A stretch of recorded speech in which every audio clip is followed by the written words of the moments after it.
This week I've been driving around in the 2025 Hyundai Elantra N, and this is essentially just a carryover model here for 2025. So if you watched my 2024 video, then you're not going to get a whole lot of new information. And if you want the full complete rundown, then I'll link that video up here in the sky if you haven't seen that one yet.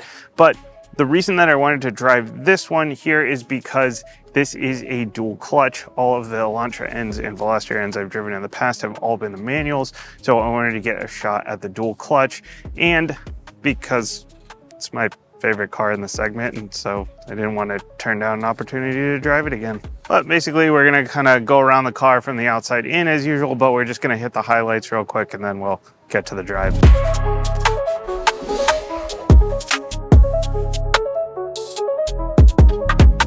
Underneath the hood, we've got the same 2-liter turbocharged 4-cylinder as before. This is the Theta 2 engine. It makes 276 horsepower, 289 pound-feet of torque. Your power still is going to go through the front wheels with an electronic limited slip differential. You also have the electronically controlled suspension, the adjustable suspension. You've got multi-link rear, McPherson strut front. Pretty standard fare here. You have still have the choice between a 6-speed manual and an 8-speed wet dual clutch like I have here. That dual clutch is going to add about $1,500 and about 100 pounds. It also is a little bit less efficient than the manual, which is a little surprising. You know, in the past, the manual cars were always more efficient, but as of late, usually, you know, the auto is the one that's going to be more efficient in terms of fuel economy. But I mean, in the real world, they're basically the same. It just kind of depends on how you drive it. As of 2024, we've got the reinforced engine mount membrane to help reduce some of the vibrations, some tweaks to the steering, tweaks to the suspension, tweaks to the cooling. Also note, this engine cover is apparently made of reused razor blades, so be careful in there. It is quite sharp. This one gave me a nice slice in my finger. The manual ones never cut me. This one cut me, just saying. So go ahead and hit that like button because I literally bled for you.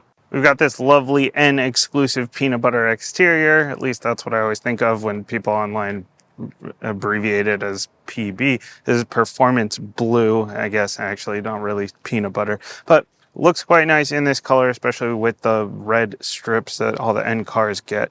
And we've got black wheels now as of 2024 instead of, I really liked the old wheels, but these are lighter, so you know, can't discount performance there. Still wrapped in Michelin PS4 summer tires, and those are going to be 19s. These wheels are 19. And nice solid brakes. These are not Brembo, these aren't name brand brakes or anything, but they work quite well. These are Hyundai in-house brakes. They work quite well, no issues there. Size-wise, overall, we're looking at about 185 inches, so right in between the Jetta GLI and the WRX. It's going to be a lot bigger than like a Type R. It's like 6 inches longer than a Type R since that one is a hatchback. But nice looking profile here from the side. Mirrors don't power fold or anything, but you do have blind spot monitoring in there. You got your little LED turn signal, and then you've got keyless access with the lock, unlock on just the front doors, not on the back. Front end updated again in 2024. You got the stripe through here now, the sort of flattened out black logo going on. And obviously the design down here looks quite a bit different than it did in 2023 and 2022. Definitely subjective. I think it's better. I don't love it still kind of torn on it, but definitely an improvement over the pre-facelift. That spider is not symmetrical. We need another spider over there. We've got the parking sensors across the front here. No 360 view or anything. There's no camera, just the parking sensors to beep at you.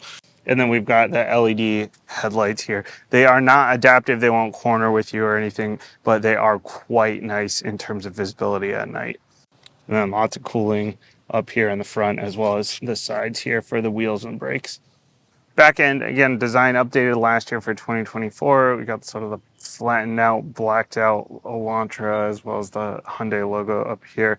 We got the subtle spoiler, which makes it a sports car according to the wing rule. You got the parking sensors down across there. You have the LED lights back here, your brake lights and your tail lights. And you got the brake bar going across there. You got the big old exhaust for those nice pops and burbles.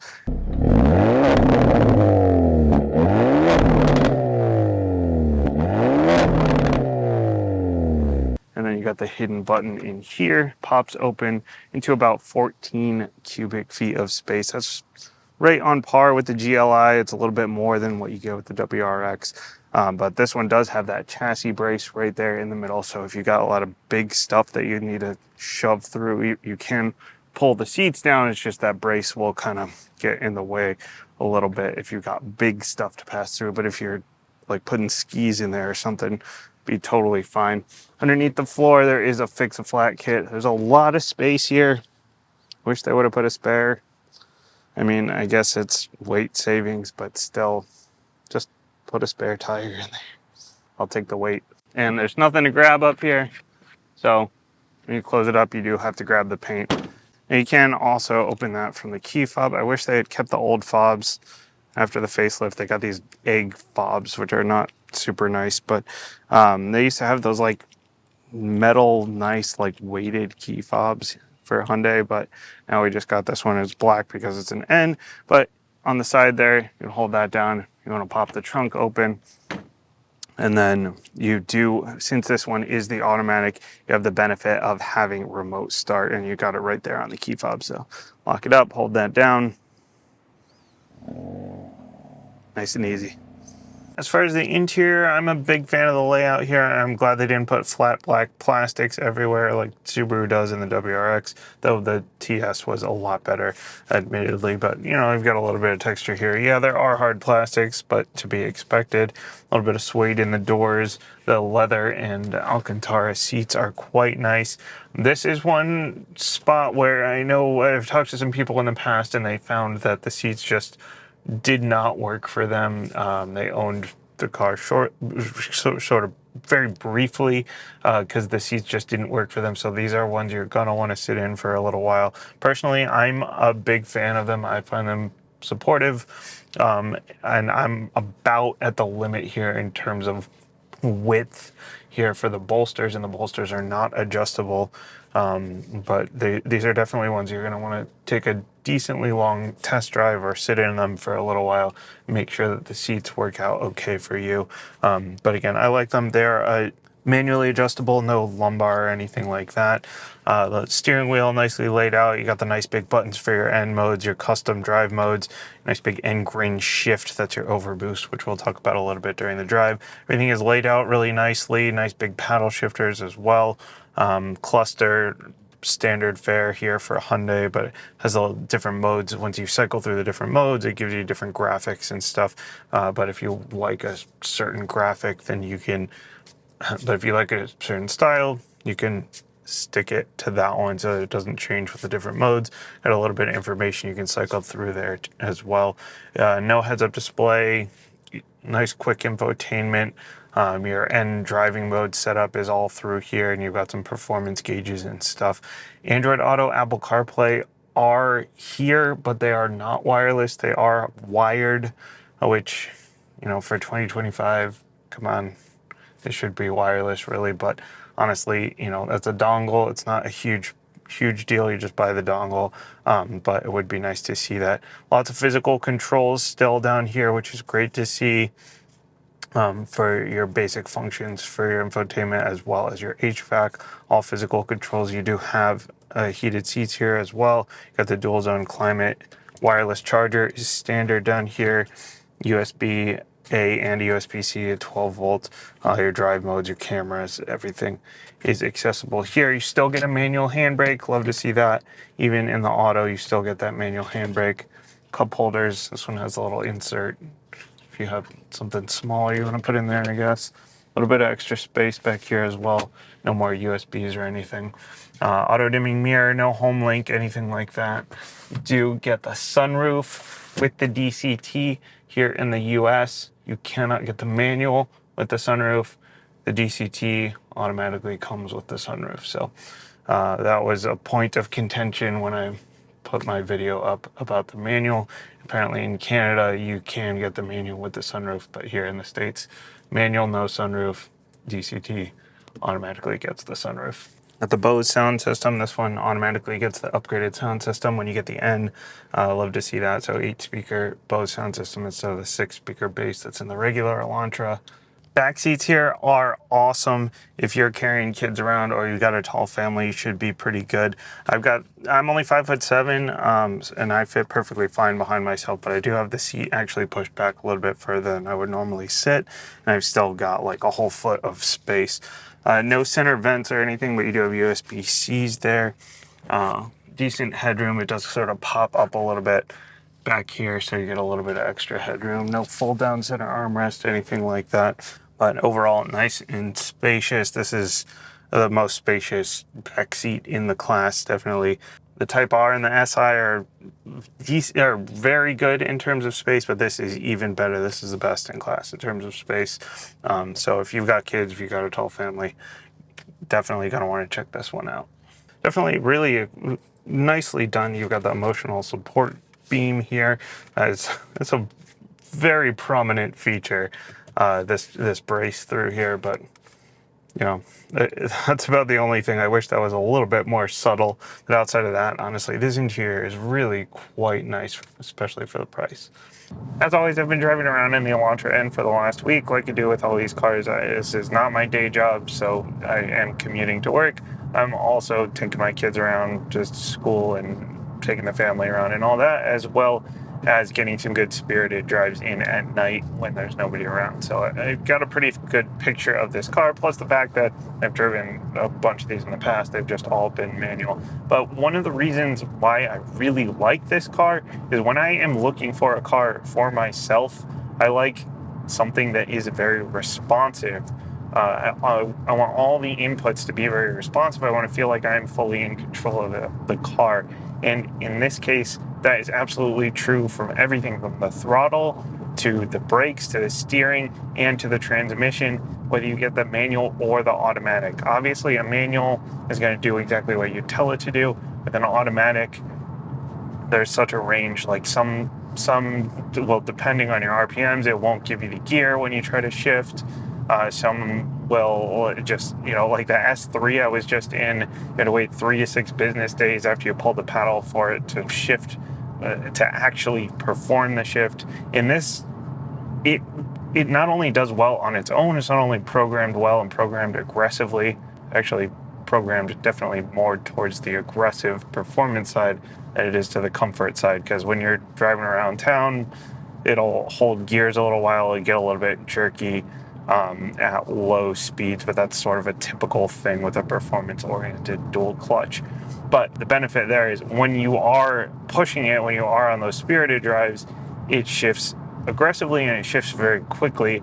And when you pull the pedal for upshift or downshift, it responds very, very quickly, which is awesome to see. And with this being turbocharged, you got a torque wall up all the way up through your tack, essentially, and it feels plenty quick. You put your foot on the gas, as I mentioned, throttle very responsive, you get speed right away. And with this being front wheel drive and almost 300 pound-feet of torque, you can get some good wheel spin going. In first and second from a stop, a couple of times I've gotten a lot of wheel spin. It's just the nature of front wheel drive, high horsepower, high torque. And I mentioned the steering. The steering is not super dialed in terms of feel. It's not like hydraulic steering or anything, and it's not nearly as heavy as what you get with the Civic Type R, but it's pretty good for electric power steering in terms of just responsiveness, in terms of confidence, but just not necessarily like tons of information coming directly from the wheels, and not quite as heavy as that Type R, again, even in sport mode. And then the brakes, I mentioned they're not name brand brakes, they're not like Brembo brakes or anything, but they do get you stopped very quickly, and when you put your foot into the brake, it responds right away, which I love to see. Understeer a little bit, I mentioned the wheel spin a little bit, there is a bit more understeer here than you get with like a Type R. Type R is just like a very buttoned up driving experience. It feels like, even though it looks more boy racer, I guess, it's still a very buttoned up experience, and it feels like it's taking itself very seriously when you drive it, whereas this one takes itself a lot less seriously. It's a little bit more loose and a little bit more fun. Fun is subjective, of course, but depending on what kind of experience you're looking for, this one it's a little bit more playful, a little bit more fun in that aspect. Plus, just the whole vibe with the looks of the car. You got the bright colored buttons here, the NGS, N-Grin shift, the way they name stuff, the pumped in sound. I don't even mind the pumped in engine sound in here just because it just fits with the whole vibe of the car. That NGS button, that essentially what that is it's like an overboost. It gives you an extra 10 horsepower for 20 seconds and it pins you at red line. Essentially, the transmission gets really aggressive. And I don't know when you would actually use that unless you're taking it to the track. I mean, if you're not taking it to the track, that's kind of more of just a novelty thing, sort of a gimmicky thing. But if you are at the track, I can see where that could be useful in certain situations. And that's something you only get with the dual clutch. You don't get that with the manual transmission. Now, beside that, when it comes to daily driving, it does have the adjustable suspension. So when you change your different drive modes, or if you go into one of your N modes or your custom modes, you can set everything up. You can set up your traction system. You can set up how aggressive the transmission is, your steering weight. You can set up all kinds of stuff as well as your suspension. Even in the harshest setting, this suspension is still much softer than what you get in the Type R. The Type R suspension is very aggressive even comfort mode in the Type R versus sport mode in this is still softer. It's a lot easier to live with. And then when you go into normal, it's like, unless you're like banging potholes everywhere, the suspension is actually pretty nicely set up here for daily driving. And then it's great to be able to pop it into sport mode, and it does dial it in quite a bit more. It gets a lot stiffer, but again, not nearly as stiff as the Type R. This car just does a very good job of the dual personality thing for daily driving and then also spirited driving. And then beyond that, it's got the standard sort of safety and driver's assist stuff. It's got the parking sensors I mentioned. Those get a little bit annoying. Like even if you're in reverse and you're parked up against something, like your front sensors will be going off like crazy. And then and it's got the blind spot monitoring, the rear cross traffic, all of that. Blind spot's not too annoying. It kind of lowers your music and gives you a nice little beep, and it's not terribly aggressive. That stuff hasn't really gotten in the way at all. There's no like evasive maneuvering or anything that's happening that's sort of getting in the way. It does have the lane keep, which you can turn off easily if that starts to get too annoying. It has the lane centering as well, which is something that Hyundai does really well and is great for the highways. It doesn't have adaptive cruise, which I'm a little bit surprised by. I figured, the manual, I guess, whatever, no adaptive cruise, not super surprised, but I figured that the auto would get that. And now we're starting to see, like, even Subaru in the WRX with the manual, you can get adaptive cruise. And that's something like when you're behind Subaru on tech, it's not a good thing.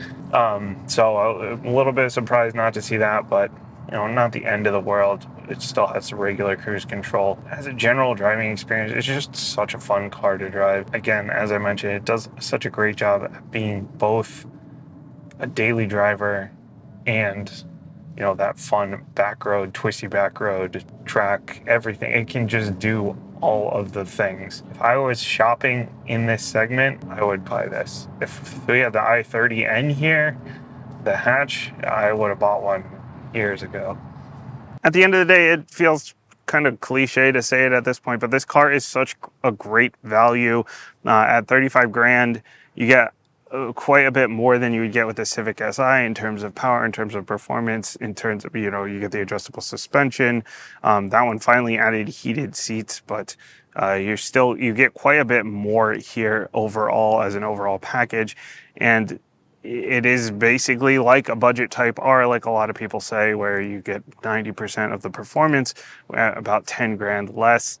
And the Type R is a lot more buttoned up. It takes itself a lot more seriously. This one takes itself a little less seriously. It's just a little bit more fun in terms of the noise, in terms of the way it moves around on those twisty roads.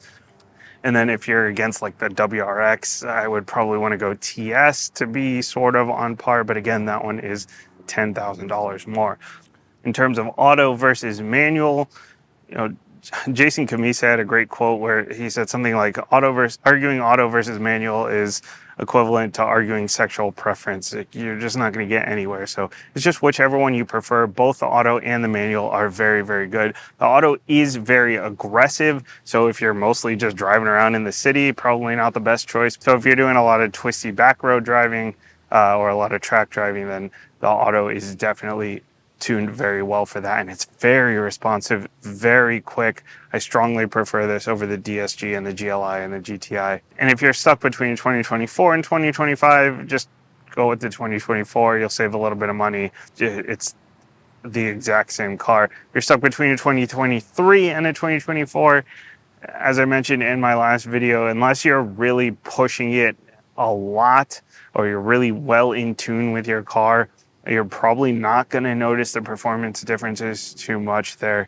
But if you're mostly just street driving, you're mostly daily driving, an occasional twisty back road, probably could go either way with the pre-refresh, post-refresh. But if you want the best performance, the best version of this car, then you want a 2024 or a 2025. But as always, let me know what you think about the Elantra N in DCT form, whether you'd pick the DCT or the manual. Thanks for watching, and I'll see you next time.